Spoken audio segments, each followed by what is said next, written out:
Welcome. They can't hear me.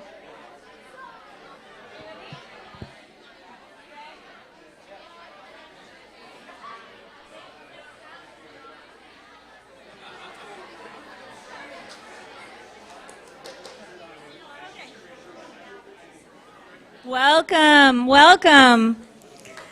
We're really excited you're here.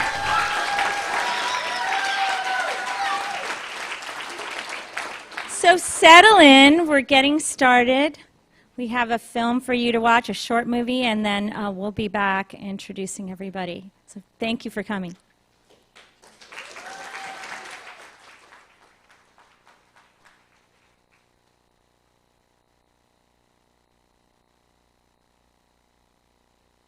Welcome to something special. Welcome to TEDx. This TEDx event is part of a global conversation that takes place every day in every corner of the world. In schools, in theaters, in workplaces, even in prisons, people gather to hear the best ideas bubbling up in their communities.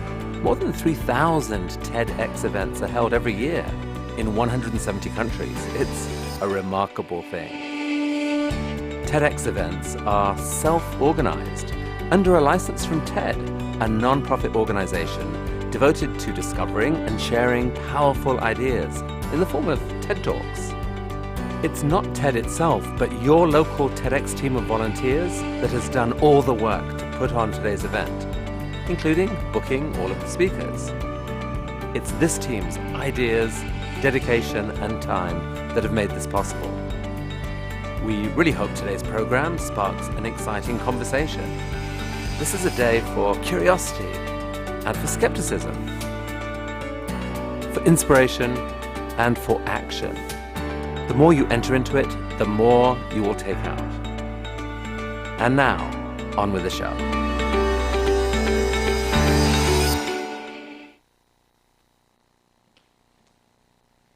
Welcome to our 11th TEDx Youth at EB event. I'm Sue Campbell, an EB middle school teacher, and your host tonight with my team of student producers as we celebrate the theme, We Are Change.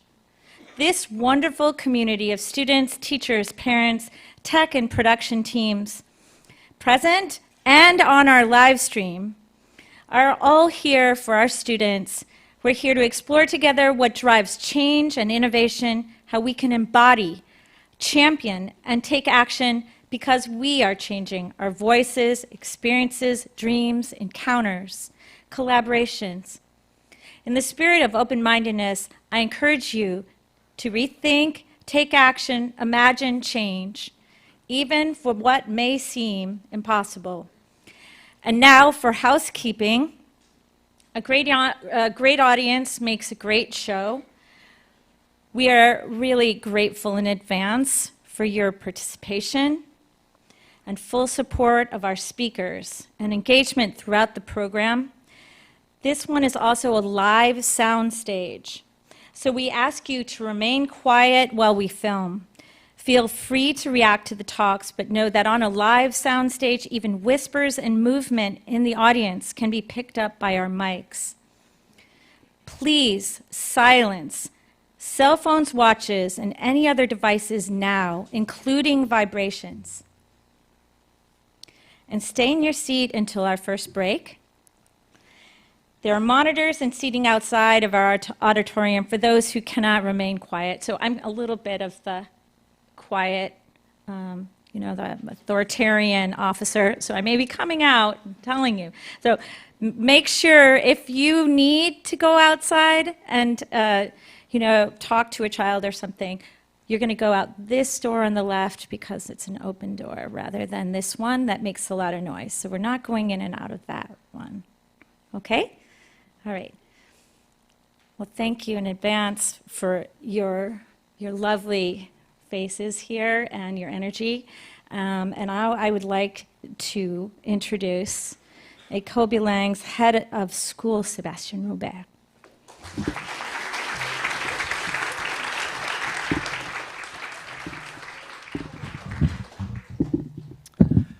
Good evening, everyone.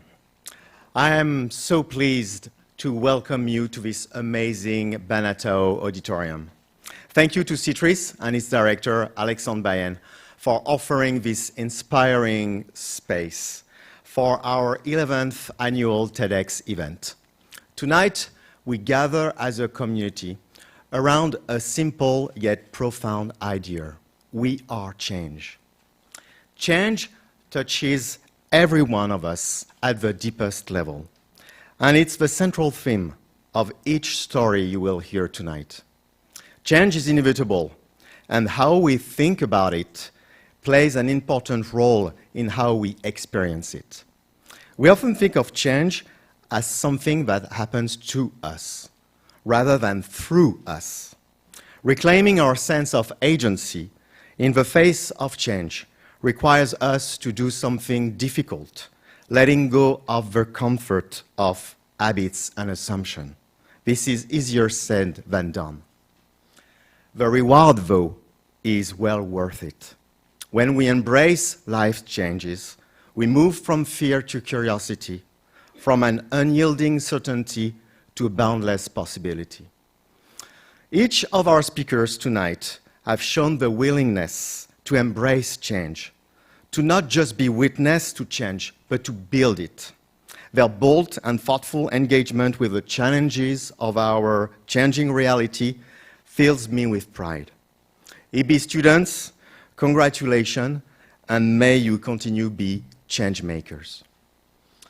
Now, I am thrilled to introduce you to our first speaker this evening, a person who embodies the spirit of agency and change through his own work, EB parent Alexandre Bayen.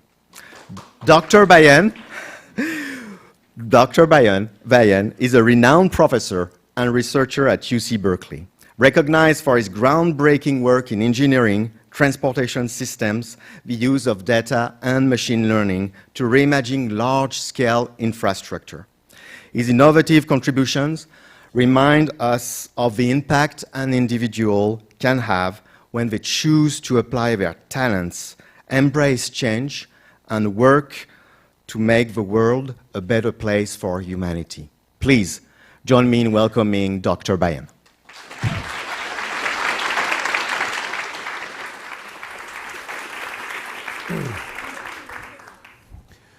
We are change. That's the theme of tonight's sessions. And I'd like you to think about what technology might look like in 25 years, and even more, how we make sure that technology contributes to the good of society, in the interest of society. And for this, I'd like to bring you back 25 years ago. 25 years ago, the governor of California, Gray Davis, created 4 institutes with a simple mission: to create technology in the interest of society. This building where you're sitting tonight, this is a picture of when it was open. You can see the governor on the left with the pink tie. And while this idea today might seem something usual, I'd like you to think about what it meant 25 years ago. So for the students in the school, 25 years ago, you were not born, and you might have to imagine this. And for the parents, maybe you would remember. This is what a phone used to look like. If you grab in your pocket right now, you'll see a lot more functionalities. This is a very famous company that was created a few years back, 25 years ago, where you could buy things, and if you can navigate that site today with your knowledge, good luck. There was a young startup that was creating an index of the web, and that's what it used to look like. There was no YouTube, there was this, and I guess for the kids, you're probably wondering, why is that screen not flat? And this is the social networks. That's the Berkeley Bowl right across from the school, because to interact with your friends, well, that's where you go. So think about creating this institute 25 years ago, and think about technology, and technology walking us from 25 years ago to today. I'd like to take you through that journey through a few examples to make you reflect on today's world. I love this example because it shows that within 2 years with that object, and by the way, for the kids, that's a phone. It has buttons, even though it's changed a lot.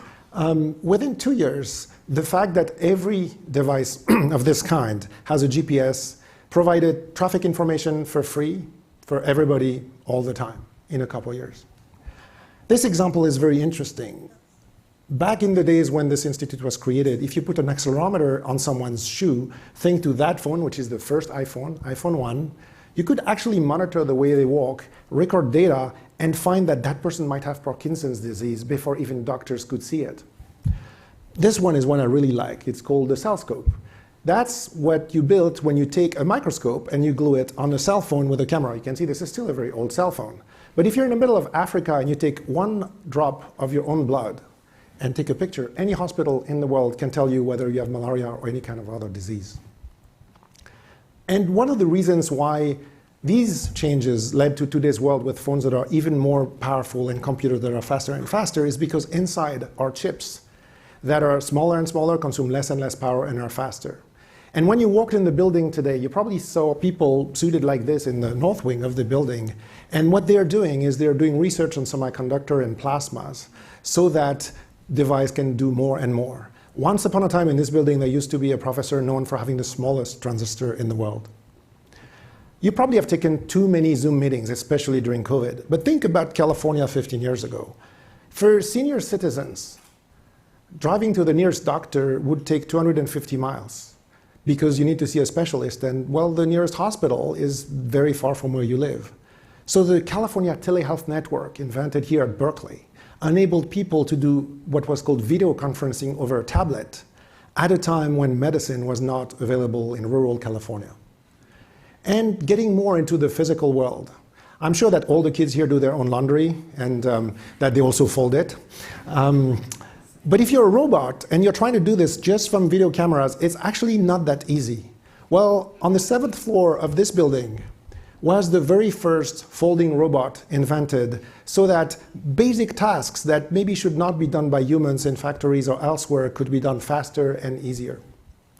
And since we're in the physical world, when we're finished with the events tonight, I hope you go in the museum, you will see this hand, this prosthetic hand, which was one of the first mechanical engineering designs so that people with impairment and children with impairment could grasp in ways that they could otherwise not do. And of course, in today's robotics, this is now something common that any humanoid that you will buy in a store that will do anything has already, because grasping is not a soft problem, but is a much more advanced problem. I love these because these are what we're working on now and what are really solving tomorrow's challenges. This project is called the Solar Canal Project. And it's a simple idea, is that if you put solar panels over a canal, first you produce green energy, but also you really help with water evaporation, so you save water, which is a very scarce resource, especially in California. And this one is one of my favorite ones because many of you walk to school, many of you drive to school or are driven to school. But if you lived in San Jose or in Fremont, well, maybe it would not be sustainable to go to school where you go to school every morning because it's too far. But in a green future of electric and automated aviation, maybe you can come to EB, buy this new helicopter in a sustainable manner and make it possible to have an education that you could otherwise not have by proximity of geography. And it all looks amazing, but now I have this example, and you probably will, what is that? That looks a little creepy. Well, that's actually a living insect, inside of which you actually put a chip that directly connects with the insect, so you can fly it remotely while it's alive. Okay, so now that really sounds creepy. And now you should really wonder, well, is that really good for society or not? And the answer is not that clear, because this could advance a lot of the knowledge in neurology to understand how the human body works and many other biological systems work. But you can also see problems with the ethics of that, or at least this is not an obvious problem, and you could also see how this could be used for very bad purposes. And so that raises a simple question, is when you develop new technology, you as children and later in your adult life will probably ask yourself the question is, how do we make it in the interest of society? And that's why policies are here to guide, so that whatever you invent in the lab, in this building, in the world, is used for the benefit of society. But what does it mean, good for society? That means that whatever society you live in has a set of values, and what you develop is in compliance with these values. And so tomorrow, when you go back to school, you might go in the makerspace of the school, and you might build things. So the policy is that, well, you should not build something dangerous and bring it to the playground or the classroom and make it explode, because that's not compliant to policy. But what does it mean good? you're building something good for school because it is in compliance with or in alignment with the values of the school: compassion, courage, curiosity, and community, the values of the school. And so what I want you to think about tomorrow when you go to the makerspace is, what are you going to do? What are you going to invent as a new technology to help society? Thank you.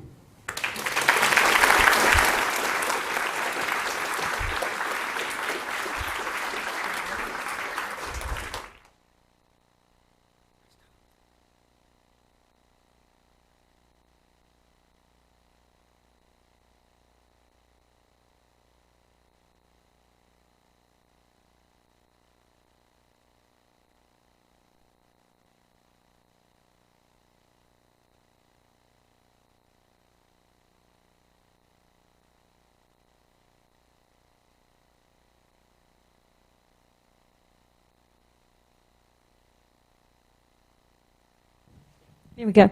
Okay, you heard me, right? Okay, here they come.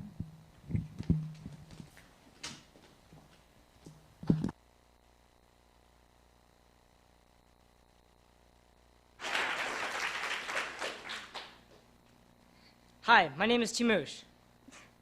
And I'm Louise Dumont. We get the pleasure of introducing the design segment tonight. The speakers in this segment will be talking about how design change drives innovation and helps improve lives. Thank you again for that amazing start to the night, Alexandre. Next up, we have 8th grader Leon Oker-Black talking about how we can use AI in school settings.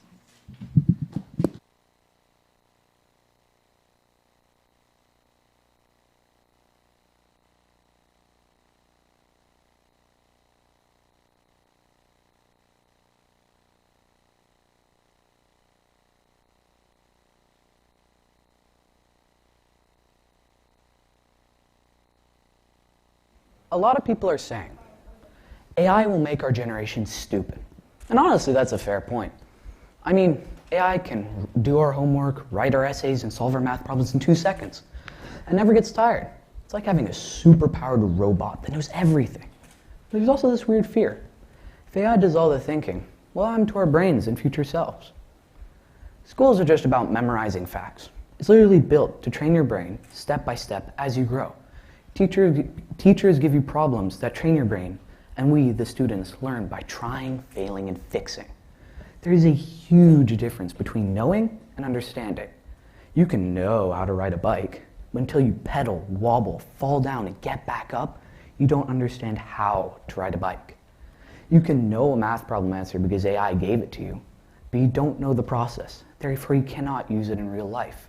My mom's a teacher. She always says, you learn by making mistakes. You need the frustration. You need the struggle. That's how your brain grows. That's how it gets stronger. If AI takes all those steps away, the machine learns, not you.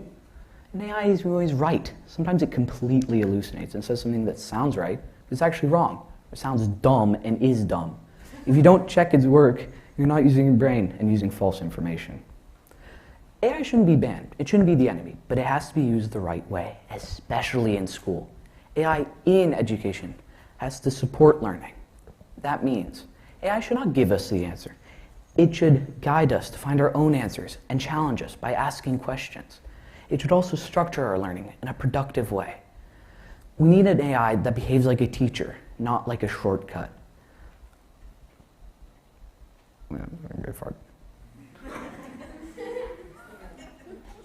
Imagine an AI that says, I won't give you the answer, but I'll help you work through it. That's the kind of AI that helps your brain grow. Certain schools use AI to help their students learn. The AI makes personalized lessons for each student. It sounds amazing. But we don't know if this system works until the students go to college. Will they be great problem solvers? Or children who freeze the minute they don't have an AI next to them? And this system won't work for all students. Not everybody learns the same way. Not everybody is mature enough to know what they're losing by taking shortcuts. Imagine an entire generation who's never struggled with a problem, never learned how to motivate themselves, never learned how to stay focused without a robot cheering them on. And imagine trying to build a life with a brain that was never trained to think on its own. That's the future we need to avoid. Because right now AI is powerful, but if we use it too early or use it the wrong way, we can damage the most important part of our learning, our ability to understand not just know. If we want, we need a new kind of educational AI. One that doesn't give you the answer, but helps you and guides you to find your own answers. Until that exists, teachers have to stay the leaders in education. Teachers give motivation, structure, real feedback, and they notice when a kid is struggling, even if the kid doesn't say anything. If we want a smarter generation, we cannot let AI think for us. Will AI make our generation stupid? I sure hope not. The future of learning isn't humans or AI, it's humans with AI, only if we use it correctly.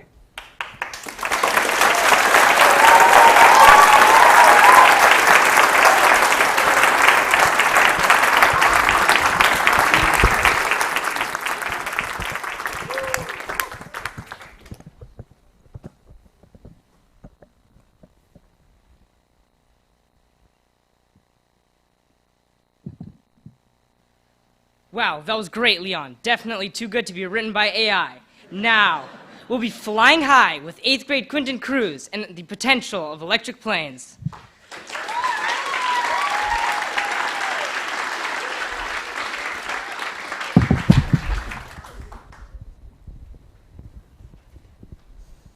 I like to live in a world of wonder, where innovation and design allow us to realize our wildest dreams. This, for me, would be electric planes, a transportation mode that you could take anywhere at any time and in an efficient way. But you might just be thinking that this is some sci-fi fever dream. Well, actually, we're not that far away. First, there's the city Airbus, which, but simply, is a taxi that flies. And the design for this is simple too. There's fans that lift it up and wings that glide it down. Why? Because fans don't make noise and they're quiet like a taxi. And it having a vertical ascension, it doesn't need a runway. Oh, and it goes 200 miles an hour, so you can take that taxi. Problem is, really is the size of a taxi, but more expensive. So then let's think about planes that could go further. Like, what if we stuck solar panels on an airplane? That way, it could practically have infinite power. Sure, it works with the example of the solar impulse that recently flew around the world. But solar panels are heavy, and the planes can't carry many people yet. Then why stop there? For example, Airbus is launching its own program, Zero Summit.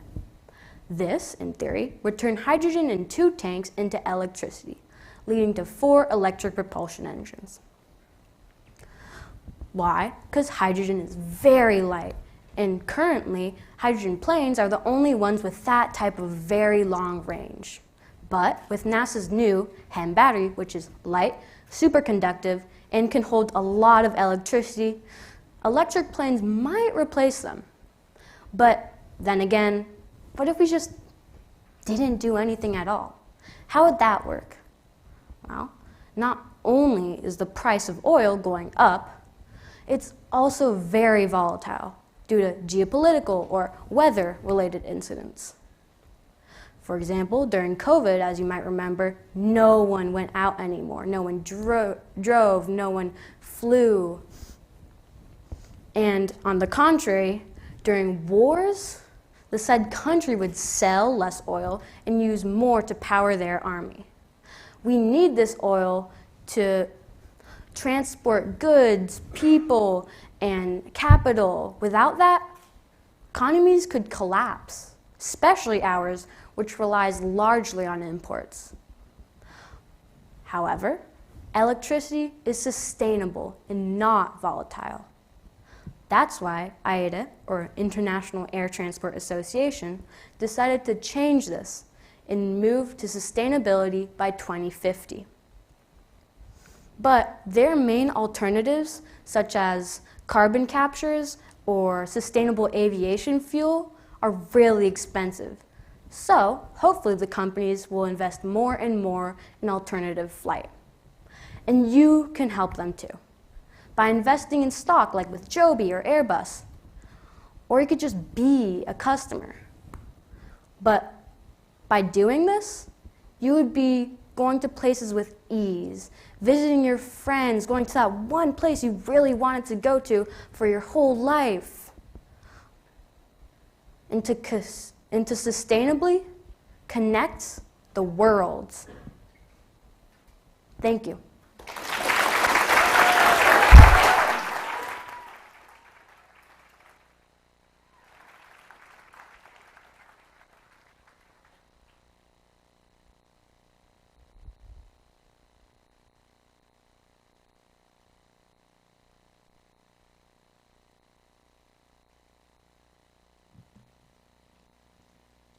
Eye-opening, Quentin.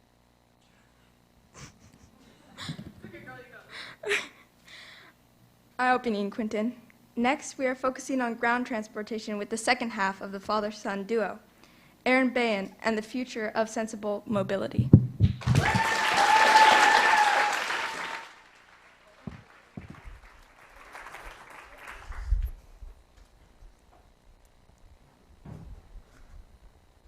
In order to go to school, do you really need a big pickup truck? Seriously. Do you really need to consume 4 times more gallons per mile than a Honda Civic? In order to move through Nashville, Tennessee, do you really need a jacuzzi party bus? Seriously. Do you really need to travel through the city in your swimsuit? And finally, the gold medal, a $28 million ticket, gets you to travel in space for about 8 minutes. Trust me, there are cheaper and better ways to move. One of them would be the train. So why is the train so good? Why is it better? The train is affordable. The train is faster. The train of the future is electric. It is better for the planet. The train is safer. Accidents are very rare. And the train is durable. Once tracks are built, they can be used for a long time. But in the US, there are very few places where this is true. Often, the train here is more expensive than driving the car. The train is a little better for the planet, but still not great. It uses old diesel engines like the ones we hear from my school. The EMD GP40, built in 1968, is still in revenue passenger service. This means that some of our American locomotives are older than my dad. Can you believe that? So why are our trains so far behind? Well, there are very few train lines in the US. On a train line, there are very few trains and very few stations, all dominated by Amtrak. So think about here. Think about the closest train station near your house. And how would you get there? Would you need to drive up to 20 minutes? Would you need to bike up to 40 minutes? Would you need to walk for over an hour? Well, in the Pyrenees, in small villages like Planes with less than 60 citizens, still have a train. And the train still stops there. So not only should trains be easier to use and effective, they should also be better for the planet. In Switzerland, 99% of the US railways are electrified. Now I want to do a quick show of hands. Raise your hand if you think 45% of the US railways are electrified. Nobody. Okay. Raise your hands all the way down to 20%. Who thinks that 20% of the US railways are electrified? Okay, couple of people, not too many. Raise your hand for 2%. Who thinks that 2% of the US... Okay, we got a lot of takers. And who goes for 1? That's the last one. 1? Okay. Well, you're all wrong. It's actually 0.8. Our trains run primarily on diesel engine, which causes CO2 emissions and global warming. So I want to take a couple of seconds to close your eyes and imagine being able to visit your family faster, easier, comfortably, productively. Anybody at any age could take these trains, and they're frequent and safer than cars. And on top of that, you're saving the earth. Visualize trains that can go up to 375 miles per hour. Well, now you can open your eyes. That train already exists in Japan. It's called the maglev. But what do you need to do to make this conjecture possible in the US? First, the Department of Transportation could invest in electric locomotives. Second, speak out to elected officials about lowering train prices and providing citizens with train subsidies. Third, support elected officials in favor of building more trains and stations. And finally, you need to try to take the train more often. Wherever you go, before you think of taking the car, maybe think of taking the train. So I have a question for you all. When is your next train ride?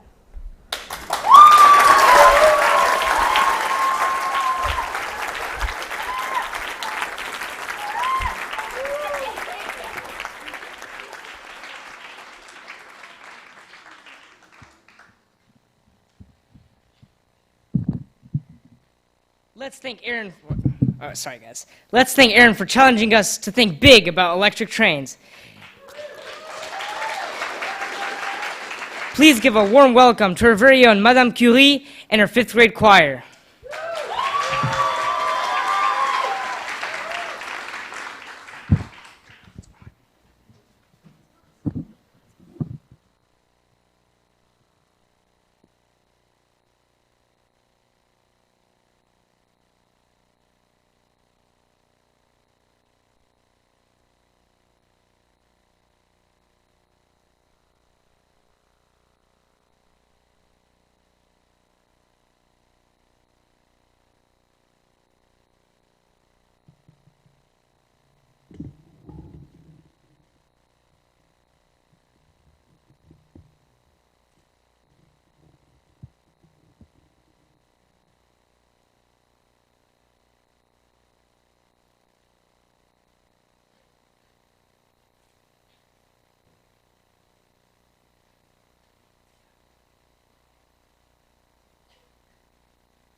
Special things I could buy, each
fifth grade. That was beautiful. I'm Olivia Jeffers. And I'm Alexandra Deal.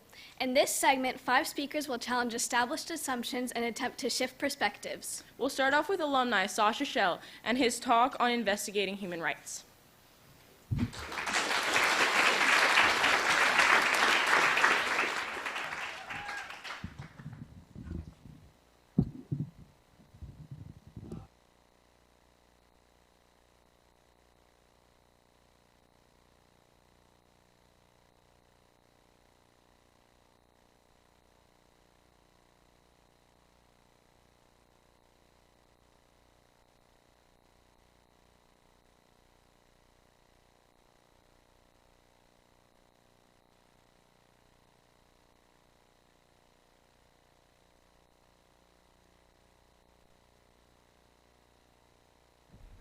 Thank you.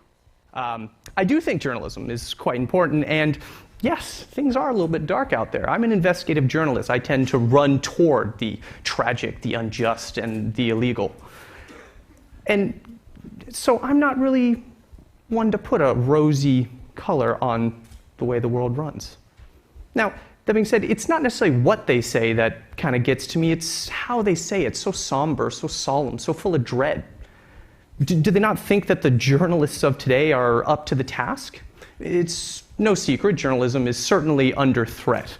We just saw the complete dismantling of the Corporation for Public Broadcasting, and you'd have to be hiding under a rock the last couple years to not have heard the rhetoric about the media as the enemy of the people. And all this is unfolding against a backdrop of disappearing local newsrooms, a collapse of the business model that underpinned print journalism for so many years, and all the while, we got the AI-generated, bot-disseminated misinformation that everybody's guzzling up in favor of, let's call it, the truth.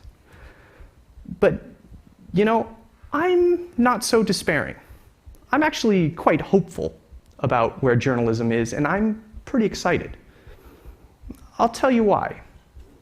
If I say imagine the golden era of journalism, what comes to mind? I imagine you think of, the Pentagon Papers, Watergate. For those of you in the room who are a little young, this was the 1970s, so certainly older than some people's dads. These folks who broke those stories were titans of the field, but they dealt in ink and paper. They had notepads and phones. The people I work with harnessed satellites. We scrape massive data sets online, and we work with teams that are scattered across the globe. I personally once worked with a Chinese journalist working out of London to track beef from the Brazilian Amazon to Hong Kong using a data set that was compiled in Sao Paulo and analyzed for us by someone in Mexico City. And if that's not enough, what really tied together this supply chain for us was information we got from analyzing freely available satellite imagery from Google Earth, and by trawling, Chinese TikTok for meat influencer videos. I swear it's a thing. The guys who did Watergate could never. And that's because the journalists of today are jacks of all trades, or if they individually are not, their teams are.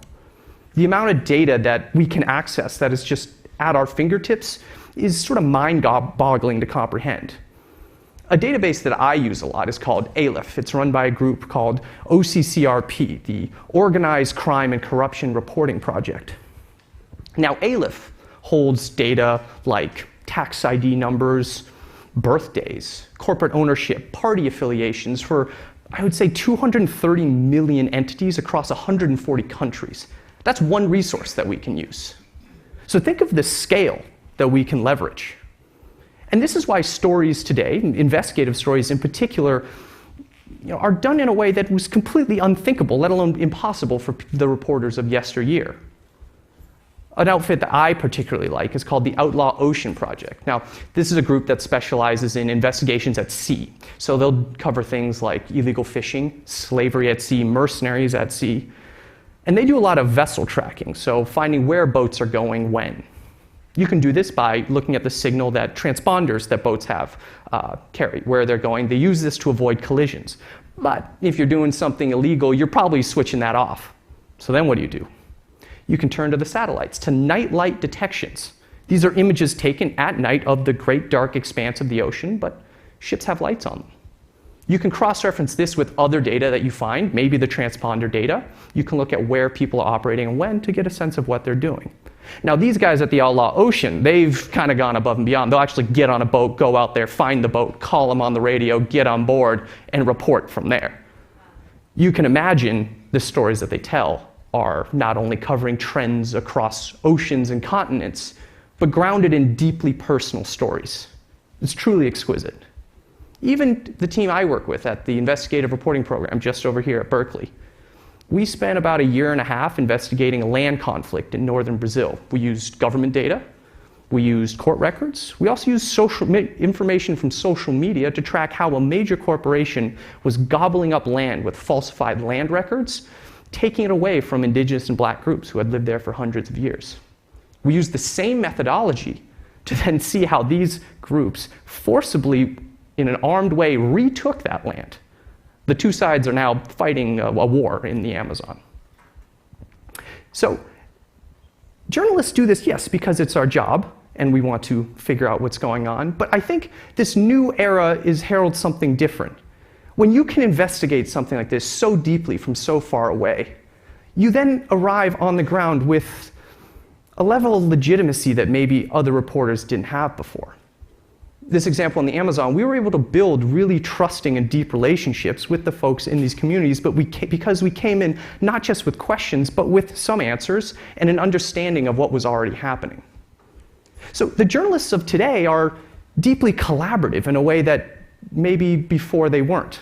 I think gone are the days of the maverick investigative reporter chain smoking at his desk, going through documents. Now it's a team sport. And with open source data, we've really blown the door open to whoever wants to help and can help. We work across organizations with people with different expertise. And our sources are no longer just resources to be mined for information, but partners in the act of storytelling. And this has made the stories we tell deeper, more authentic, and grounded in a deeper reality. So if you look at then this sort of collaborative effort, you see that and more people can be involved because the barrier for entry is just having a laptop and logging on. For you young people in the room, just think, it's much easier now for you to be involved in journalism at a very high level. At the Human Rights Center, where I also work, undergraduate students contributed to the canceled, then uncanceled 60 Minutes report about the prison in El Salvador. They looked at videos of the facility and were able to authenticate and verify claims made by people who were detained there. So I would argue that we are now in a golden age of journalism. And I think we're really just at the beginning. If you look just 2 years ago, the New York Times did a really incredible project where they trained an AI system to look at satellite imagery and recognize craters made by 2,000-pound bombs, these very large munitions used by major militaries. They then took that system and had it look at imagery from all across Gaza. They were able to identify when and where these munitions were used and found that they had been dropped in areas designated safe for civilians. Quite an incredible feat. And at the time, it took the New York Times, one of the largest news organizations in the world, to do that. You fast forward a couple years, a colleague of mine is training his own AI system out of the comfort of his home office. Now, he taught it the California Public Records Act. So what this system does for him is it helps him field the dozens upon dozens of public records requests that he's making daily for an ongoing investigation. Something that would have been impossible for him by himself to ever have done. Now the scope of his investigation, the depth that he can achieve in his work is, I won't say limitless, but quite close to it. And I'm not a person here to be extolling the powers of AI or whatever. There are smarter people who can do that much better than I. But I do want to emphasize that we're living in a world now where the ambition that a journalist can afford to have, the scope of a story that we can imagine, is really only limited by our own curiosity and our own desire to really get out there and understand some phenomenon. I personally am incredibly excited by that notion. So the next time I'm at a holiday party or something else and someone says to me very seriously, "Oh God, journalism, so important," I hope they do it with a smile on their face. Because if indeed we do live in such dark and desperate times, Aren't we lucky that those times are now? When the journalists who are doing the work are at the absolute top of their game and the tools they have are the most powerful tools to ever have been used. So I would say to you, and I would say to everyone else, if we are to confront the chaotic future, yes, believe journalists. But more than that, I would say, believe in the journalists. Thank you.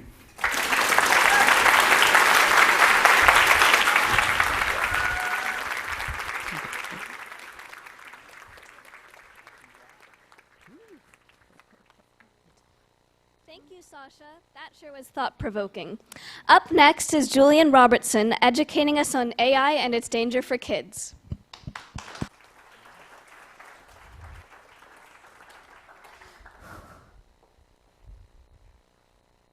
Imagine if you could have your very own C-3PO. In the last decade, we have seen the advancement of a new technology, artificial intelligence, or AI.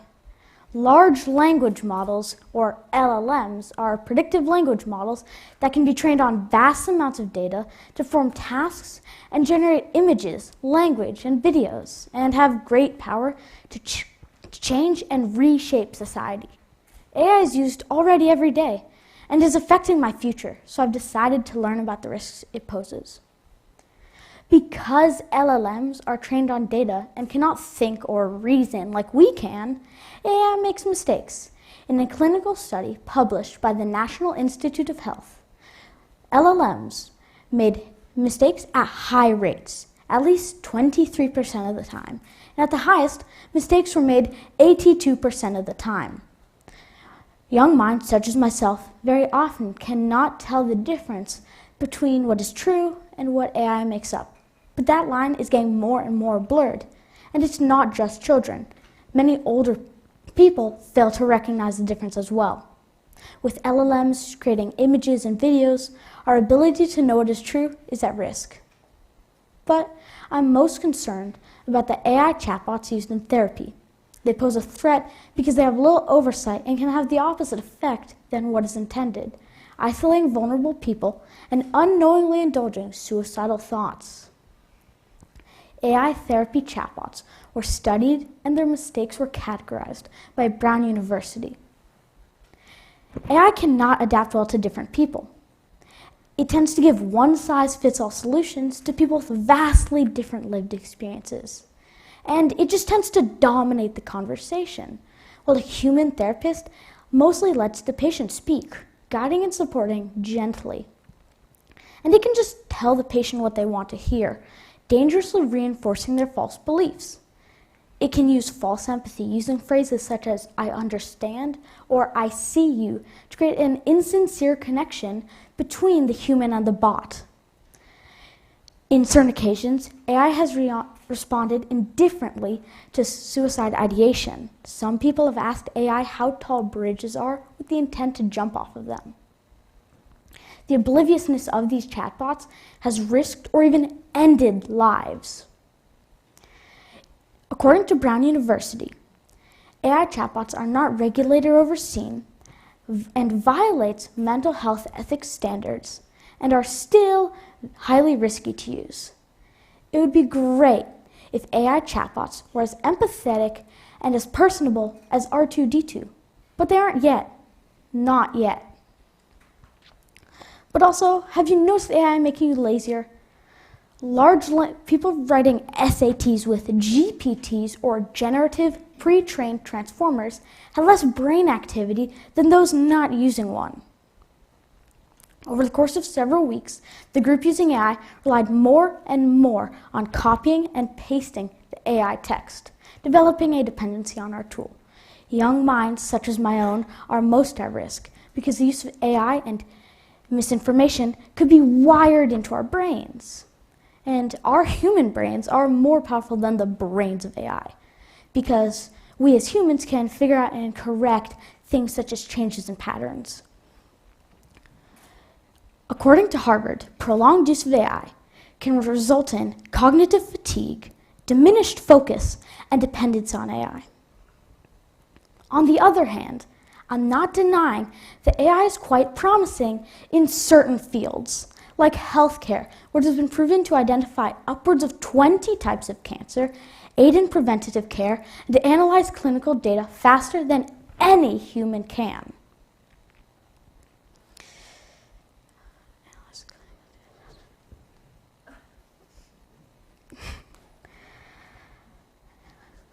With careful training and oversight, it could provide faster and cheaper access to preventative care and direct patients to follow-up appointments with human doctors. If AI was well regulated to minimize ethical mistakes, it could allow for physical and mental health care to become accessible to more people, because it should be a right for all, not a privilege for some. As we've seen, AI is an emerging technology that has great power to reshape society and theoretically help our lives, and be the access to healthcare we all need. But we need to minimize the threat of AI by remaining independent and doing things on our own, because it could enhance human capability. But we can't let it replace the imagination and resourcefulness of our human brains. It could be our very own C-3PO. Thank you.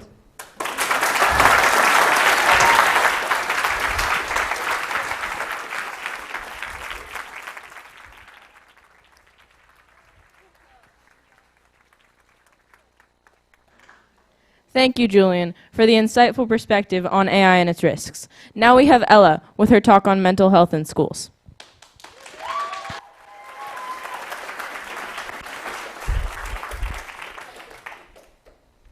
Changing schools is a cold ocean wave slapping you in the face. You're feeling all these different emotions at the same time. The anxiety and stress take over. When I first started middle school, the transition was rough. All the new teachers, all of the homework quickly added to my stress. Eczema appeared on my arms and neck. I was feeling constantly overworked.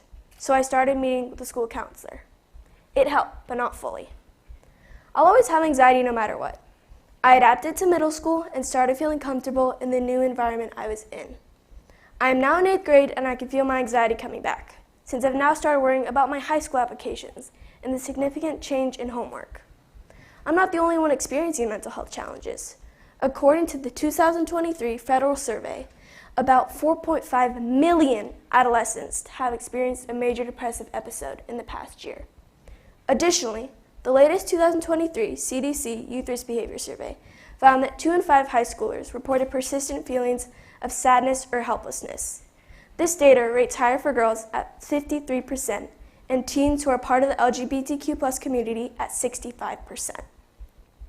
Raise your hand if you've ever felt overwhelmed about entering a new school. I know I have. Well, before the start of a new middle school or high school, you can do orientation tours, shadow visits, and social and academic workshops. These tactics help guide you in finding your people so that you might be less anxious for the incoming school year. Free mental health services in schools are extremely important because students can't always get those resources outside of school. When a student is getting those resources, not only are they more ready to learn, but they learn to self-advocate. According to Rachel Challenge, a nonprofit organization, teaching mental health in schools promotes self-care and physical well-being, encouraging students to talk about their feelings and reducing bullying. Now that I've given you all this knowledge, when you leave this room, you have a choice of what you're going to do with this information. If you are a student, make sure to speak up about how you're feeling. Find somebody that will listen and appreciate you. Remember that you matter. Parents, support these programs in schools. These programs are helping your student grow and flourish. Educators, if you notice a student who may be struggling, instead of critiquing them, find a way to be a guiding mentor. I am not a licensed professional, but what I do know is mental health is something that needs to be taken seriously. If you or someone you know needs serious help, please look into these sources. You are not alone. In 5 months, I will be leaving the school I've been at for almost a decade. Am I extremely nervous? Yes, but I know that I'm ready to face that cold ocean wave and start my new journey.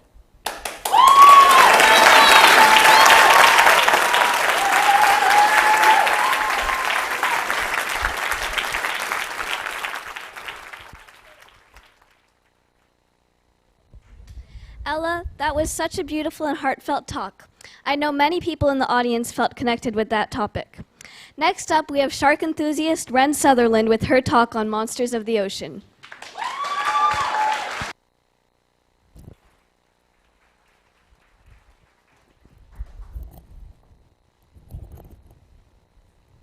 Sharks. They can be kind of scary, right? Did you know in 2025, Jaws actually celebrates its 50-year anniversary? Did you know it also celebrates 50 years of something called the Jaws effect? The Jaws effect is a term which describes the immense fear that infected much of the world after the famous summer blockbuster. This has led to countless murders towards these animals. And we can see this because from 1975, when the movie was released, 71.1% of the shark population decreased. Nowadays, we know that over 500 species of sharks are not dangerous, and very few have been involved in fatal accidents. Yet, almost 11,000 die every hour due to mass fishing and shark finning. Shark finning is the act of taking a shark out of the water, removing its fins, and throwing it back in the water to drown. Now, why is this justified in our society? It is because we have been brainwashed into thinking these creatures are no longer animals, but monsters. Peter Benchley, the original author of Jaws, said, "I couldn't write Jaws today. The extensive new knowledge would make it impossible for me, in good conscience, to create a villain of the magnitude of the original." Somehow, saying that you killed a shark and that you killed a dolphin is different to people. Yet, it really shouldn't be.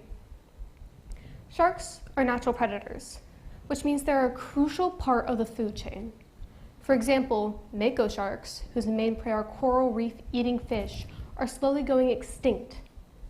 This means these invasive fish are slowly eating away at our ecosystems and reefs. Living on the coast of California means several research centers and oceanic spots exist for the sole purpose of protecting our wildlife and, most importantly, our sharks. Yet, due to this fear, the majority of them are underfunded. We need to step up and help these animals. Now, how can you help? To stop the epidemic of the Jaws effect, remember to eat sustainable fish, avoid using squalene, which is shark liver in makeup, and to spread awareness, the most important part of this entire talk. Fear is a natural emotion, and sharks are natural predators. The next time you watch a monster movie, maybe try to think about how it may affect the world around you. Thank you.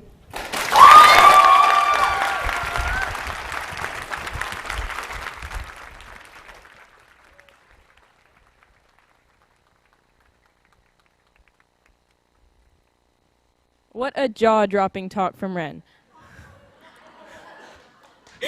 I'm sure the audience learned a lot. Next, we'll be learning about when to quit from Jad El-Sadi.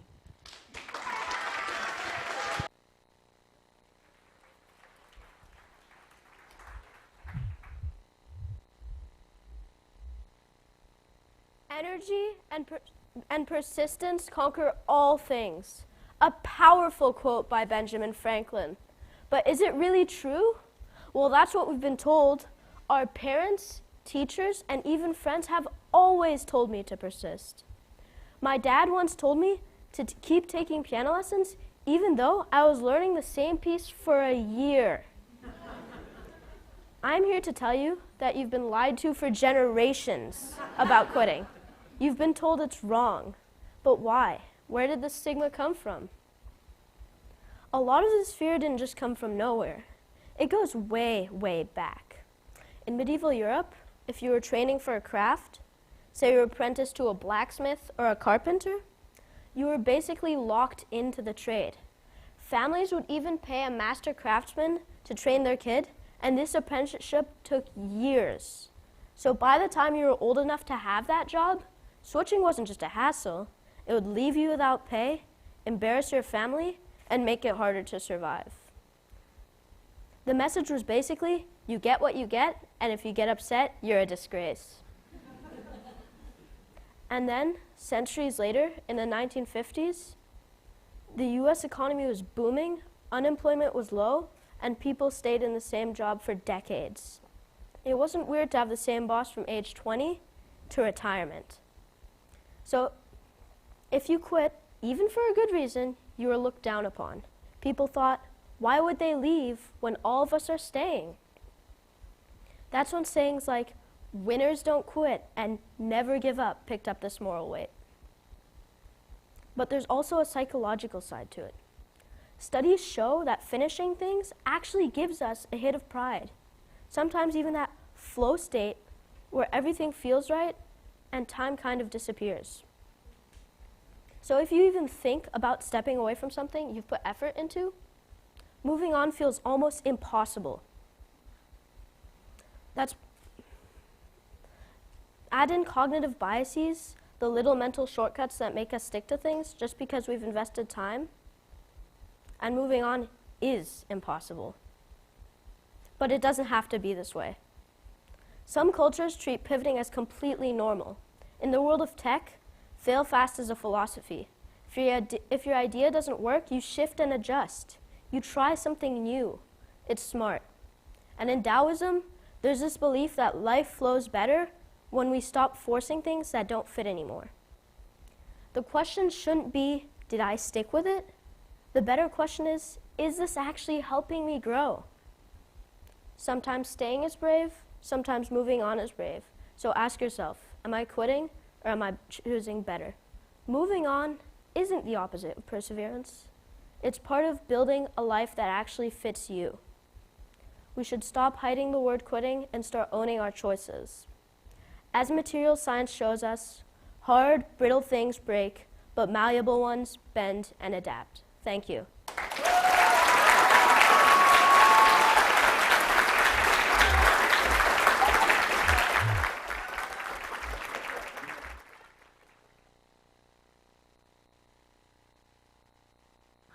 Thank you, Jad, for that eye-opening talk.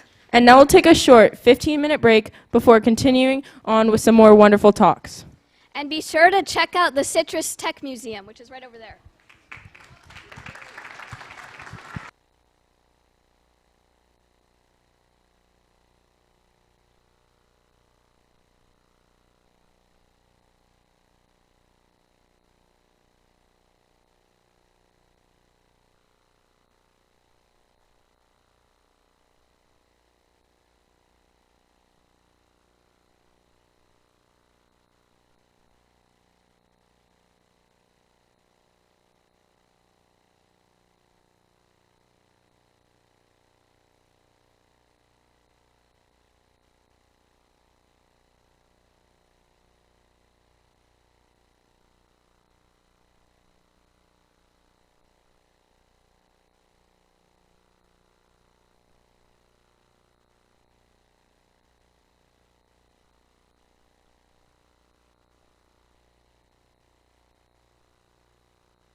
Okay.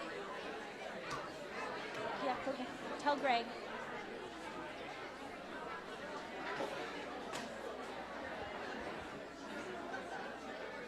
Welcome back.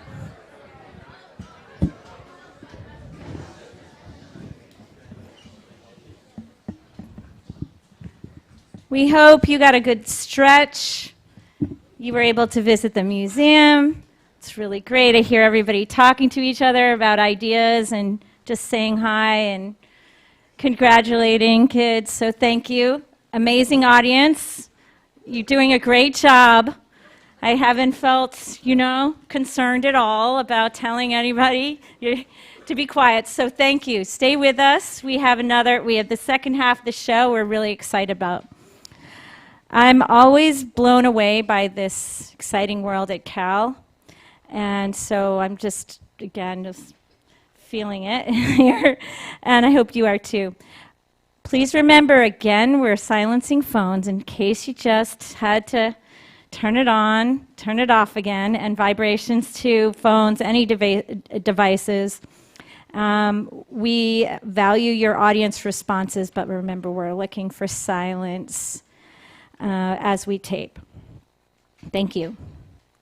I like to think that our student talks are the embodiment of the new beloved French song you are about to hear, or now beloved, it's not a new one. We write on the walls the names of those we love, messages for the days to come. We write on the walls with the ink from our veins. We draw everything we would like to say. This is the middle school choir.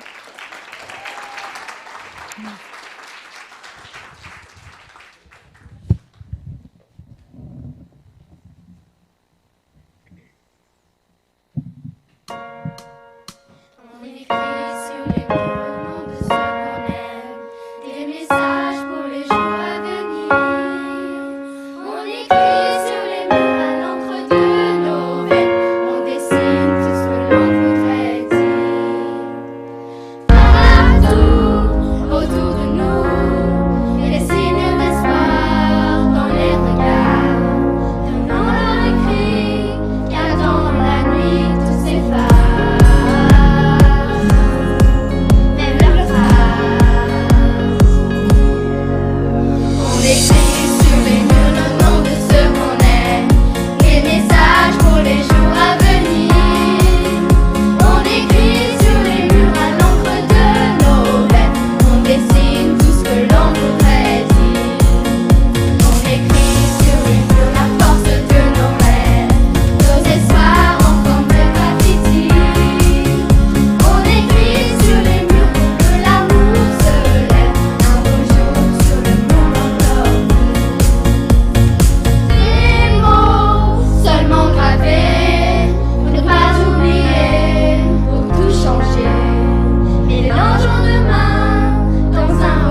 Thank you to the middle school choir for that amazing performance.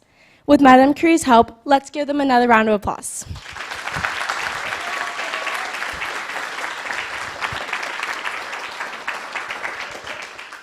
I'm Maya DeGraffenried. And I'm Nico Watt. And tonight, we have the pleasure of introducing the last segment of the night, Change for Equity. In this section, we will hear personal stories, powerful metaphors, and a new perspective of the world around us. Our first speaker is 7th grader Elliot Nouri and his take on equitable public transportation.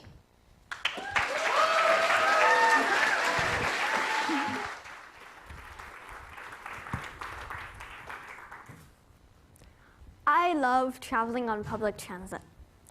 On a recent trip to Europe, while my family wanted to go see museums and take taxis, I created my own adventure, structured around the city's stunning public transportation systems. On a reliable, accessible, frequent and fast bus, tram, or subway, I listened to music, talked with friends, enjoyed the scenery, and saved energy. Right here in the Bay Area, there used to be a functioning public transit system like this called the Key. These trams connected the San Francisco Bay, but already by the early 1950s, they couldn't compete with the public's embrace of driving. Americans' car culture then caused enormous urban expansion, and our cities sprawled over a huge country, creating suburbs beyond the normal reach of public transportation.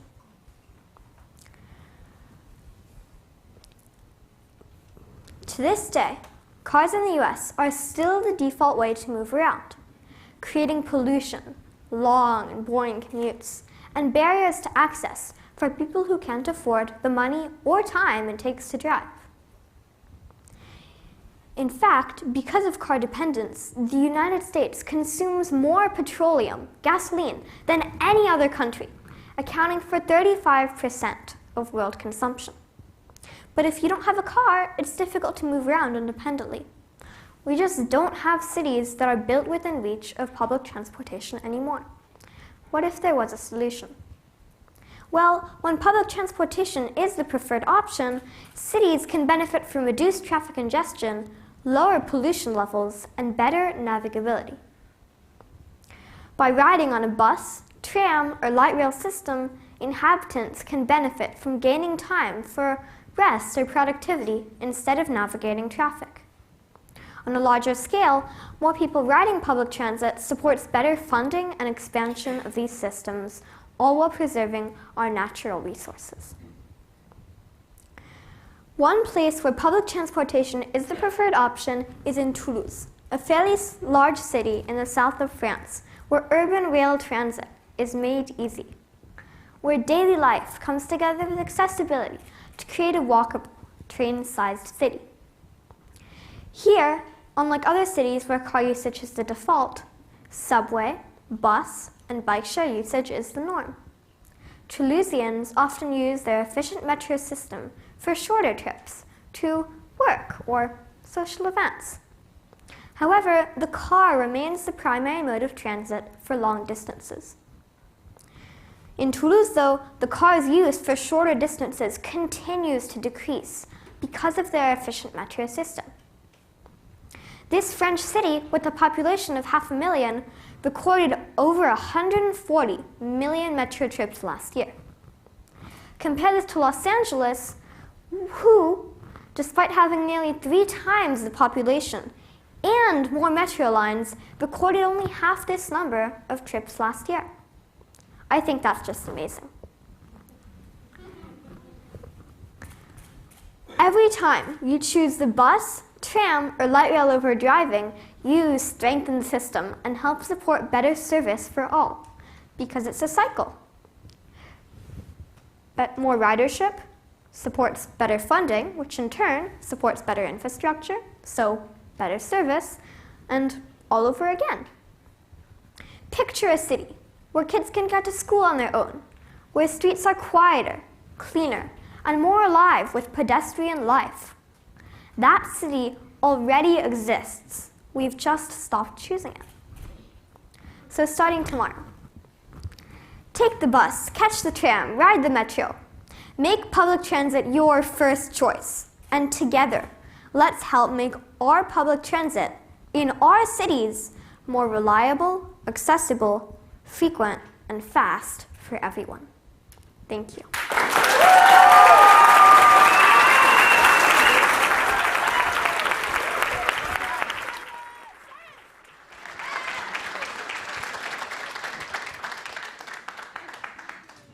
Thank you so much, Elliot.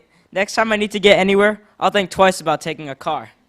We're now going to hear from 8th grader Nix Roberts in her talk about sexism in schools.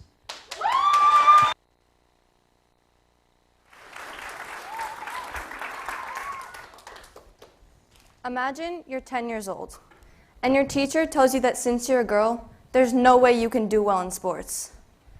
Well, that exact thing happened to me. In 5th grade, we had a substitute teacher in PE. We were going to play dodgeball, and the class wanted to play boys versus girls. But when we asked, the substitute, who is a woman, said no, because, quote, "You girls are going to get beaten so badly, you'll cry on the sidelines, and I don't want to deal with that." I remember my friends and I feeling pretty hurt by her words, but we were too young to understand how what she said would affect us. That was the first time I noticed sexism in school. But since then, I have seen countless more examples of gender inequality in education, which greatly affects adolescents' view of the world and what they can do. In elementary school, everyone participates.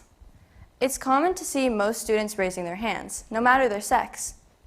But by the time I reached middle school, mostly boys participated. My classmates seemed to absorb gender stereotypes and no longer felt comfortable speaking in class, including myself.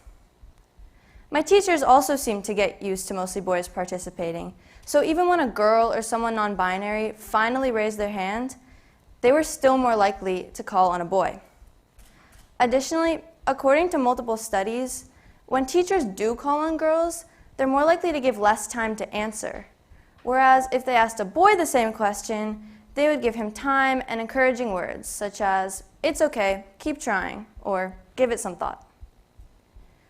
I very vividly remember being told that pink was my best color when I was only 5 or 6 years old. And while this made me feel happy, I also wondered why I never heard that I was strong or smart. This comment, and others like it, may seem like compliments, but they are actually what is called benevolent sexism. Benevolent sexism is a form of sexist behavior that appears positive and well-meaning towards women and girls, but is in fact reinforcing stereotypes, traditional gender roles, and male supremacy.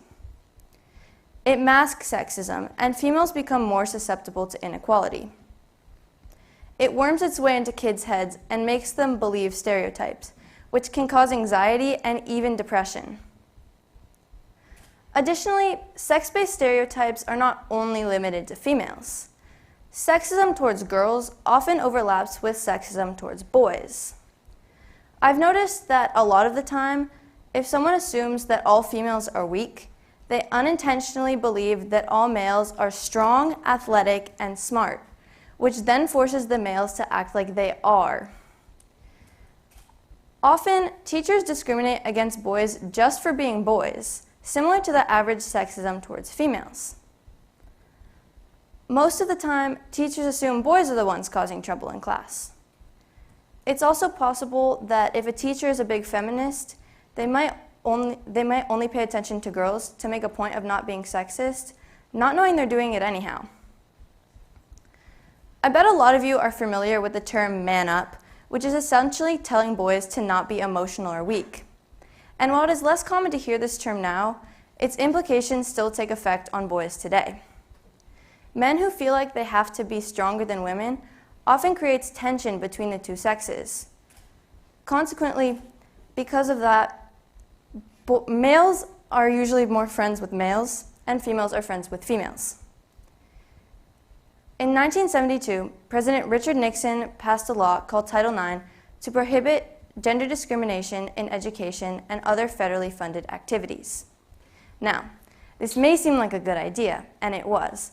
However, there are many flaws in the enforcement system. It requires an extensive and prolonged process where you have to file a complaint, provide evidence, and, if your complaint gets approved, undergo an investigation.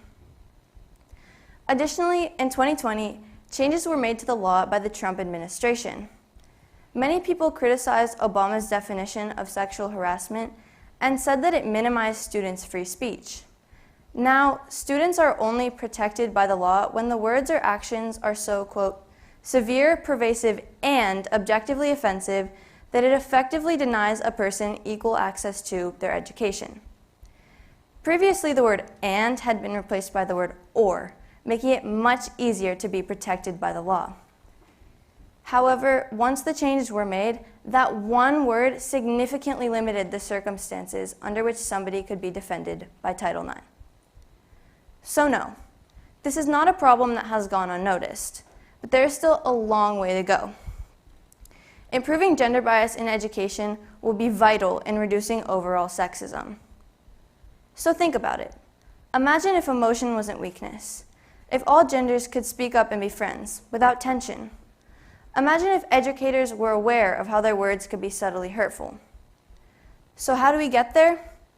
We need to be able to notice when people are being sexist, whether intentional or not. Teachers organize training specifically focused on eradicating subtly sexist behavior. Parents, inform your kids on sexism and teach them to notice it. You don't have to do this in a formal way. You can slowly teach your kids about inequality while having casual conversation.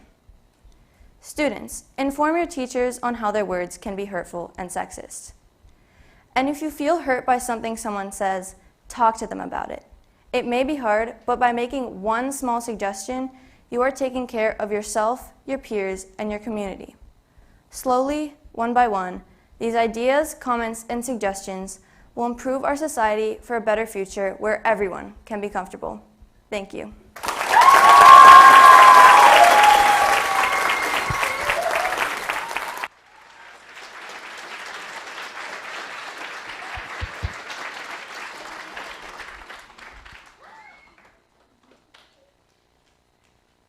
Amazing talk, Nix. You left us all in the audience with a better view on sexism. Next up is 7th grader Declan Westover on how shipping and commerce affects our world.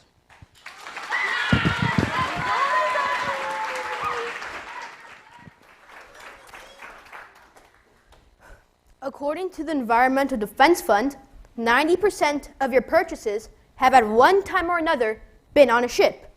Many of these are necessities, others are treasures, but many more are junk. Think about it. We use ships to transport numerous goods, such as your bed, your couch, and your lamp. The majority of the parts for my computer, where I wrote this talk on, came from factories throughout Europe and Asia. But transporting these goods comes with consequences, environmental consequences, such as destruction of habitat by invasive species and carbon emissions that affects us and our oceans. A significant consequence of shipping is destruction of habitats by invasive species. You may be wondering, how can an invasive species get on a ship? However, there's one short answer: ballast water. Ballast water is pumped into ballast tanks when a ship has delivered cargo to a port and is departing with less or no cargo at all. This helps stabilize the ship. But in this water, it may contain a species. So when the water gets dumped out at its next stop, it falls in and destroys the habitat. This is how the Japanese sea slug got introduced to the Bay Area through shipping. Another significant consequence is carbon emissions. All ships run on fossil fuels that make up for 3% of our total greenhouse gases. You may think that 3% is not that much. It's as if you lost $3 out of 100. But in this case, 3% is over 1 billion tons of CO2 equivalent, according to the International Maritime Organization in 2018. Well, there's ways for shipping companies to reduce these greenhouse gas emissions. They can switch over to cleaner burning fuels like liquid natural gas, also known as LNG. Why aren't shipping companies using LNG? Math time. 1 ton of fuel equals 286 gallons. A ship that is 784 feet long and 123 feet wide uses an average of 14 tons of fuel a day. Now, low sulfur diesel costs $650 by the ton, while the cleaner burning LNG costs $780 a ton. So the ship owners that use low sulfur diesel save $5,200 a day on this singular ship, about $156,000 a month. Even if they wanted to spend more and switch over to LNG, they would have to overhaul their ships because they are not set up to carry it. Remember, there are no gas stations out in the middle of the ocean. You have to carry all of your fuel. Well, there's ways for shipping companies to reduce this problem, but what can we do about ourselves to help? Well, one way is to stop ordering unnecessary stuff off of Amazon and other apps. Looking at you, Mom.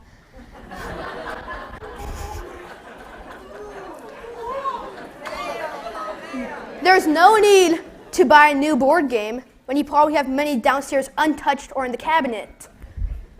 My point is, the more stuff we buy, again looking at you, the more it builds up until it fills a container, then another and another, until there's enough to fill a whole entire ship. However, if we reduce this bit by bit, I visualize a cleaner future for us and our oceans. And I want you, everyone in this audience, to do one thing. The next time you purchase something, rethink about it, because it might not be a necessity, not a treasure, but a piece of junk. Thank you.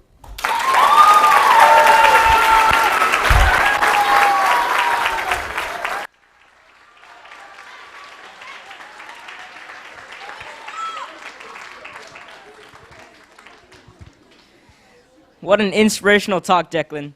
Thanks for sharing all your knowledge on the shipping industry. Next up is Anais Weiner, an 8th grader passionate about the effects of bullying.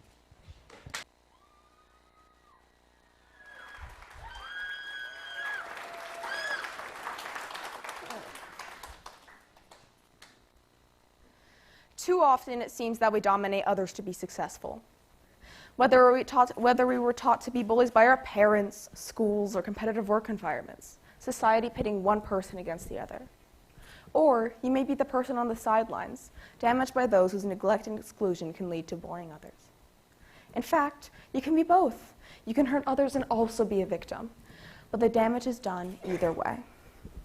Everyone has a story, an experience that stays with them no matter how much time has passed, and no matter how short or insignificant that interaction was for the bully.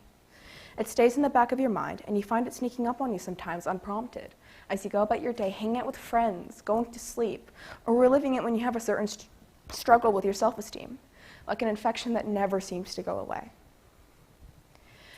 Bullying is a persistent problem in schools. Cyberbullying, verbal digs, and threats to outright violence. We know that bullying exists, but are we aware of the true impact it has? We don't talk about bullying enough for communities to heal and become proactive anti-bullying cultures. You may think that the impact on the victim is loss of confidence or becoming quieter, smaller, more invisible. But that's just the tip of the iceberg. Well, what's underneath? Bullying leads to suppressing strong emotions. Victims tend to not feel fear, sadness, or even happiness because they're afraid of being seen and judged. Isolation because they feel like they're worthless.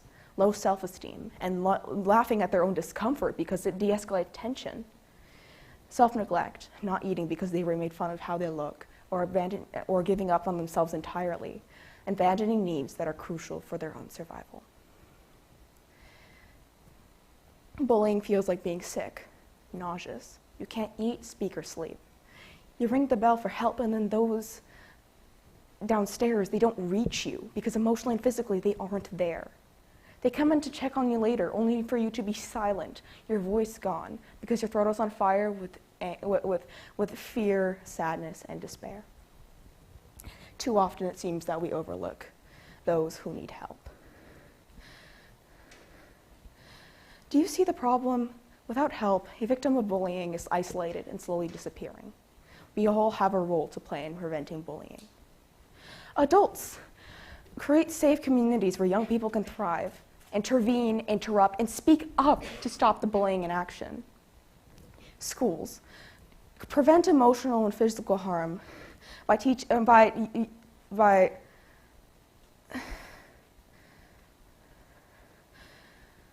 schools. Prevent emotional and physical harm by using social emotional learning classes, bringing a professional, or using other classes and advisories to teach students to be upstanders, a person who stands up to the bully in the moment and de-escalates tension between others and students. Imagine you have someone in your school that you care about, and then suddenly they stop showing up. They stop talking, they stop texting, they stop taking care of themselves. That's what happens when you are merely a bystander, not an upstander. Be an upstander. You all in the audience can be upstanders. Advocate for effective social emotional learning programming, not simply mindfulness, but serious conversations about what is at stake. Speak up to teachers, peers, family, anybody who will listen if you see bullying or a victim of bullying. Let them know that you're here. Help now, not later.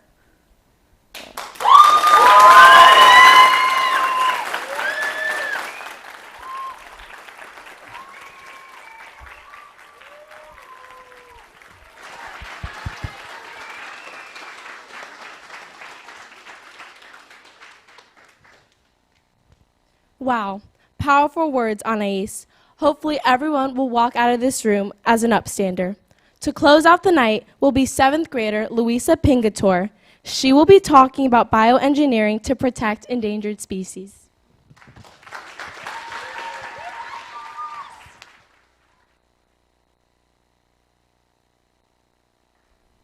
There are only 2 northern white rhinos left on Earth. 2. Their names are Najin and Fatu, a mother and her daughter.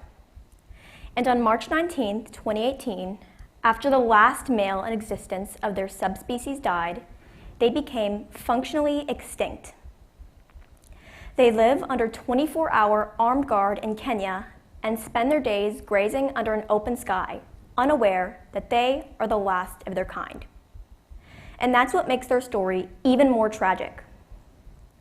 They've roamed the earth for over 1 million years. They've seen countless droughts, earthquakes, predators, and were testament to numerous historical events on the planet. But they couldn't survive humans. That's right. They haven't reached this point because nature failed them. They're here because we failed them. For decades, poaching, habitat loss, and human greed have cut down their numbers from thousands to just 2. We are currently living through what experts such as Stanford researcher Paul Ehrlich believe to be the 6th mass extinction, which, unlike previous events, was not caused by natural phenomena. Instead, it was solely driven by human activity. As scientists share ways to potentially resurrect woolly mammoths, dodo birds, or passenger pigeons, living species are slipping away silently and at a rapid pace. The 2024 Living Planet Index reveals that monitored wildlife populations around the globe have shrunk by an average of 73% in the past 50 years. But luckily, scientists have in fact used bioengineering to help animals alive today enhance their chances of surviving and thriving in the future. In 2018, researchers at Stanford University used CRISPR-Cas9, a revolutionary gene editing tool, to successfully modify zygotes, the first single cell formed when sperm meets the egg during fertilization, in coral research for the first time. But this project was primarily focused on gene function, not yet full-scale conservation efforts. Black-footed ferrets have also been subject to biotechnology. In April of 2024, the U.S. Fish and Wildlife Service announced that ferrets have been cloned from frozen tissue samples as an effort to increase genetic diversity in the struggling populations. These examples show us current uses of bioengineered tools to understand and possibly prevent further species decline.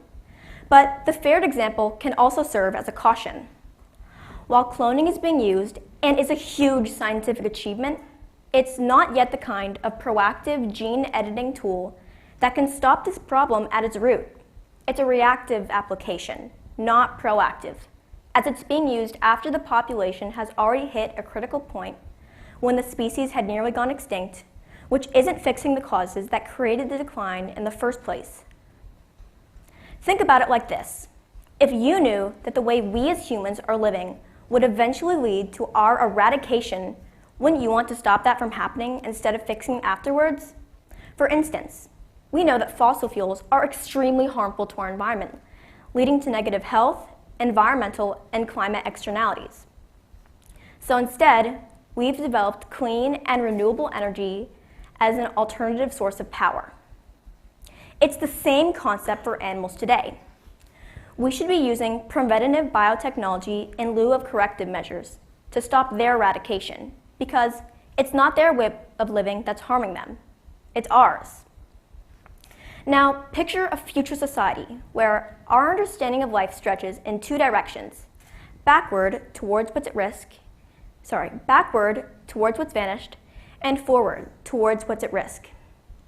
De-extinction gives us useful knowledge about evolution, perseverance, and how we can benefit from past lessons, giving us useful knowledge to protect the species struggling now. And in doing so, we've ensured that the next breakthrough not only benefits our world, but ensures a future worth living in. Najin and Fatou could have had a more promising fate if society had prioritized their protection. They just needed us sooner. So let's show up sooner for every species that still has a chance, so that they don't have to meet the same ending.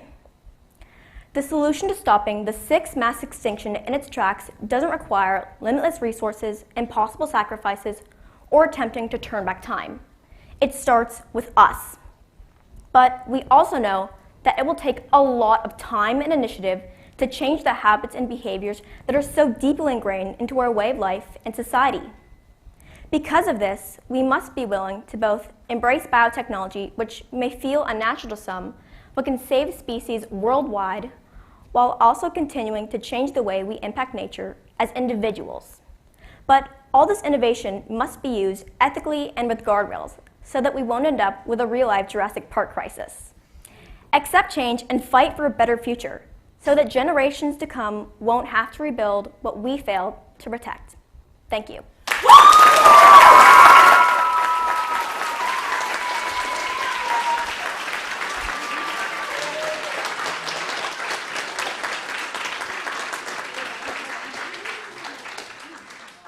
Wow. We have a lot to think about. And, just amazing new perspectives. Also just imagining that these videos that we recorded tonight, they're going to have a life of their own. We have students, their videos have been seen hundreds and hundreds and hundreds of times, thousands of views in some cases. So over 10 years, we can keep seeing how these students' work is still being seen and perhaps impacting people's lives. So thank you tonight for your participation in this really special moment for these kids and for our community. I'm going to begin a series of thank yous, but first I want to start with the amazing student speakers who put in a lot of time.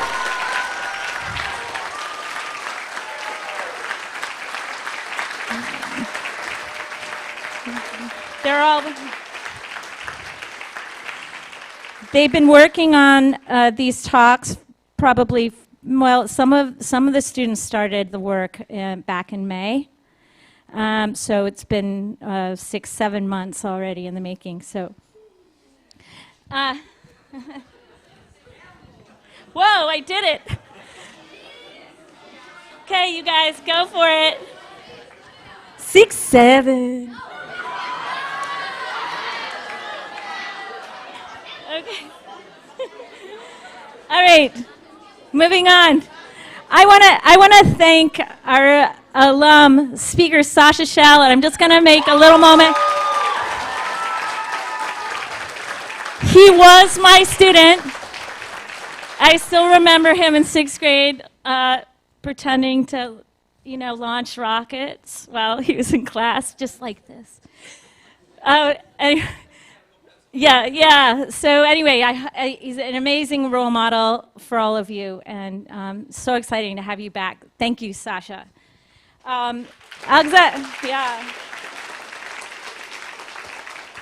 Agzan Bayan, incredible support for our school, but also a really inspiring professor, thinker, organizer, innovator. So thank you for talking tonight and sharing your ideas with us about what Cal's doing, what Berkeley has produced in the past and continues to create ethically.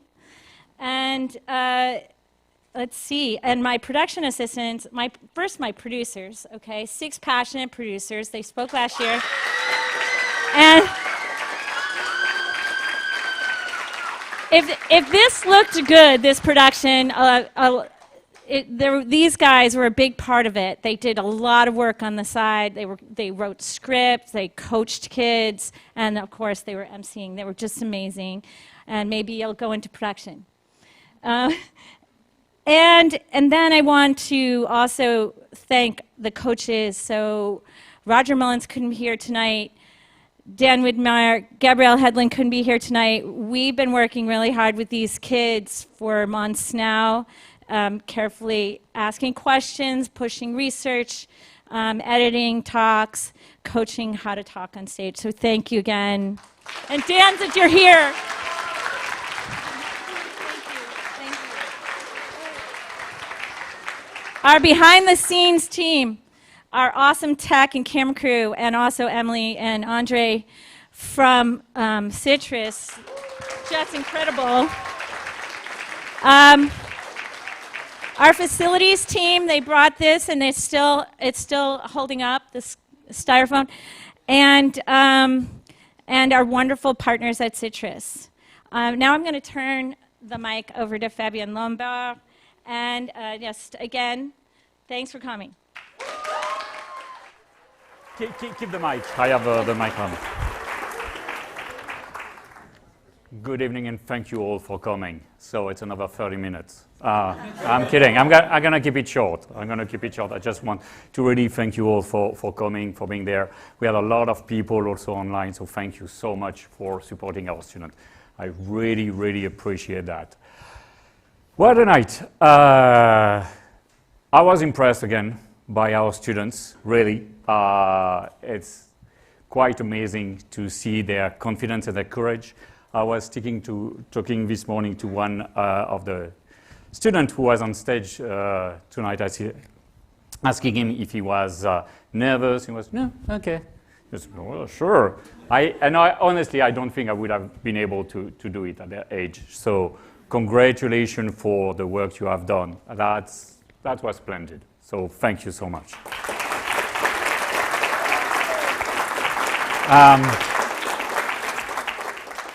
Then I would like to, and all of us, we're going to thank someone who just thanked a lot of people, but did not think about herself, of course. Sue Campbell, who has been a lead organizer, amazing curator, relentless coach for many years. She's been doing TEDx for so many years, I don't think I can envision a TEDxEB without her.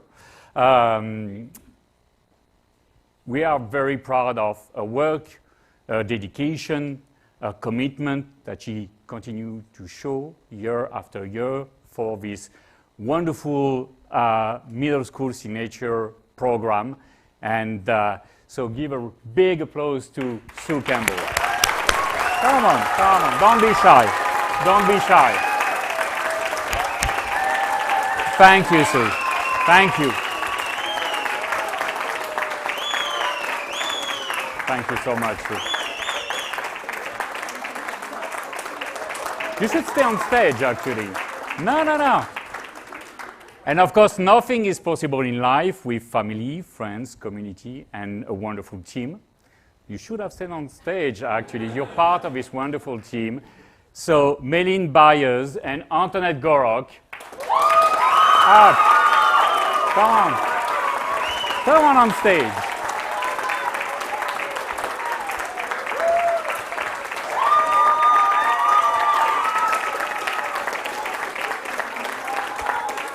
So thank you for all the work you have done.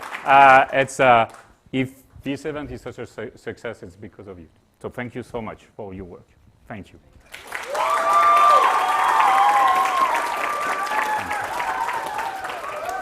Thank you also to our sponsor, Citrus and Vigneron Imports. After all, we are kind of a French school. They really help us to make this wonderful event possible. And I'm not as good as the TEDx students. I don't know my text by heart. So I want to make sure I did not forget anything. No. Now it's the time to invite, actually, our TEDx speakers to come on stage for the photo. Come on.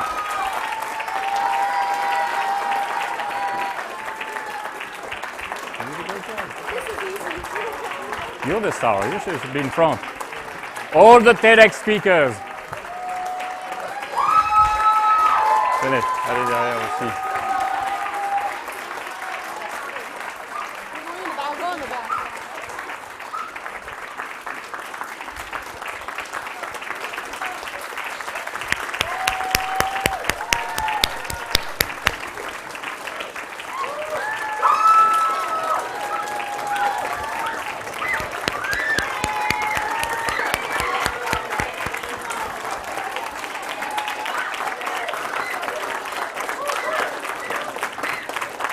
Standing ovation. Bravo. Standing ovation. Bravo. We are very proud of what you have accomplished. And stay on stage. I want also now all the coaches, the youth producer, the production assistant, and our production team on stage for the photo. Come on, guys. Come on. Thanks, the production assistant.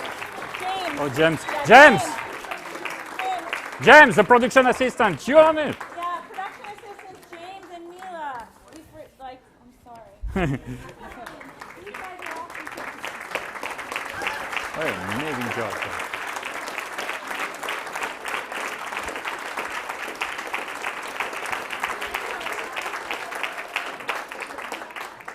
And now, all the EB students who are in the audience and who want to be on stage for the final picture, come on! Come on, guys, don't be shy. You're not shy in general. Mais qu'il est beau, magnifique. Ça te voit bien, I like your shirt. Super nice. Same one that I wore last year. Yeah, I know, but it's nice.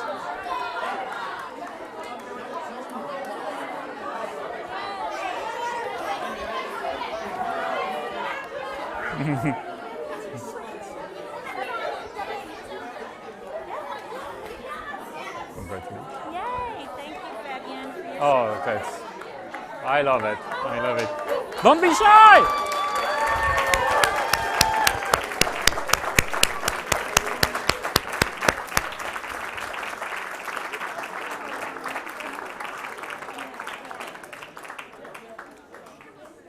Okay, and we have And now. Sasha and Agzam, speakers. Yes. Yeah, don't be shy. You can be on stage. You're a former EB student. You're not in 6th grade anymore, but you can be on stage. Don't be shy. I love it. It was a wonderful speech. Wonderful. So thank you all for everything. And now please join us in the atrium to enjoy some refreshment. And have a nice evening.